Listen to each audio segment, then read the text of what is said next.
नमस्कार दोस्त, आज की कहानी है सामने की बिल्डिंग। मित्र, हमें यह कहानी से अच्छाई की ओर जाने की और बुराई को खत्म करने की सीख मिलती है। आइए इसे हम कहानी के माध्यम से सुनते हैं और समझते हैं। दिल्ली के एक ऑफिस में एक संध्या नाम की एक महिला कार्य करती थी। उसे अपने द्वारा किए हुए कार्य के अलावा किसी का कार्य पसंद नहीं आता था। वह ऑफिस के हर सहकर्मी में और उनके द्वारा किए कार्य में कोई न कोई कमी निकाल ही लेती थी।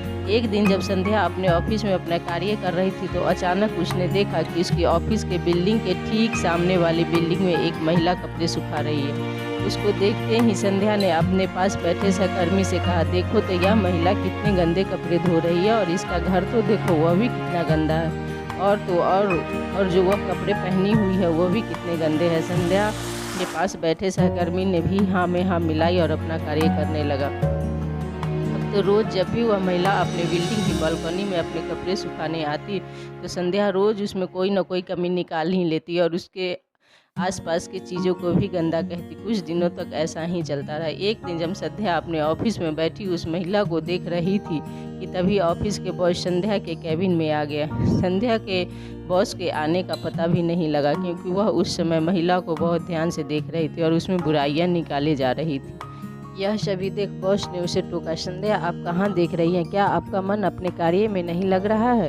बॉस की आवाज़ सुनकर और उसे पास खड़ा देखकर संध्या अचानक चौंक गई और अपने सीट से उठकर बोली, कुछ नहीं सर, बस मैं तो उस सामने वाली बिल्डिंग की उस महिला को देख रही हूँ जो रोज़ गंदे कपड़े सुखाने अपने बालकनी में आ जाती है। बॉस ने भी उस महिला को बिल्डिंग और उसके कपड़ों पर नज़र डाली। तभी संध्या फिर बोली, देखो तो सर, अपने काम के प्रति कितने लापरवाह लोग होते हैं। वह महिला जो भी कपड़े धोकर सुखाती है वह गंदे ही होते हैं। उसे पहने हुए कपड़े भी कितने गंदे हैं और उसकी बिल्डिंग ऐसी है कि मानो कि बरसों से उसकी धूल साफ नहीं किया गया हो।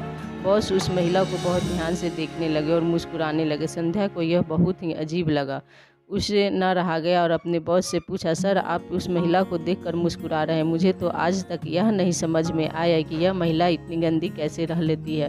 संध्या के पूछने पर बॉस ने मुस्कुराते हुए बोले, आपका इन प्रश्नों का उत्तर मैं कल दूंगा। कल जब आप इस महिला को कपड़े सुखाते हुए देखेंगे तो मुझे बुला लेना। इतना कह बॉस चले गए। संध्या आप भी यही सोच रही थी कि बॉस आखिर मुस्कुरा क्यों रहे थे।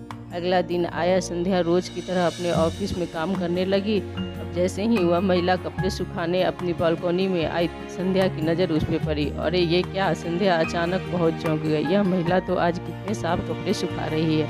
तभी संध्या की नज़र उस महिला के पहने हुए कपड़े और उसकी बिल्डिंग पर गई। संध्या के मुँह से अचानक ही निकला, आज तो यह कितने साफ कपड़े पहने हुए हैं और उसकी बिल्डिंग भी आज कितनी साफ नज़र आ रही है, जैसे कि कल रात को ही पेंट कराया गया हो।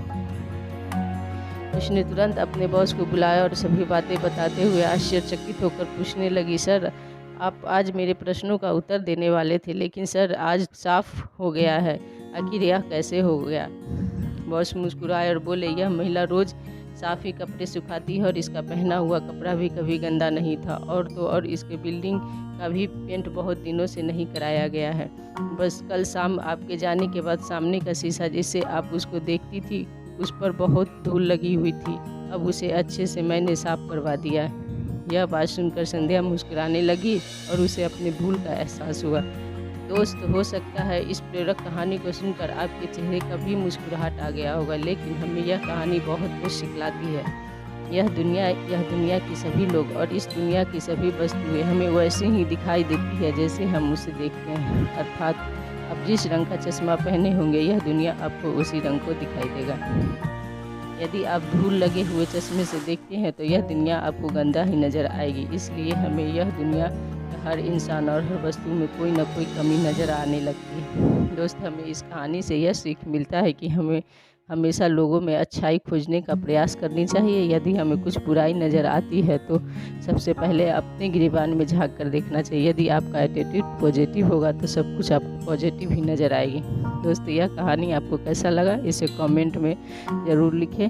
चैनल पर नए हैं तो इसे सब्सक्राइब कर लें।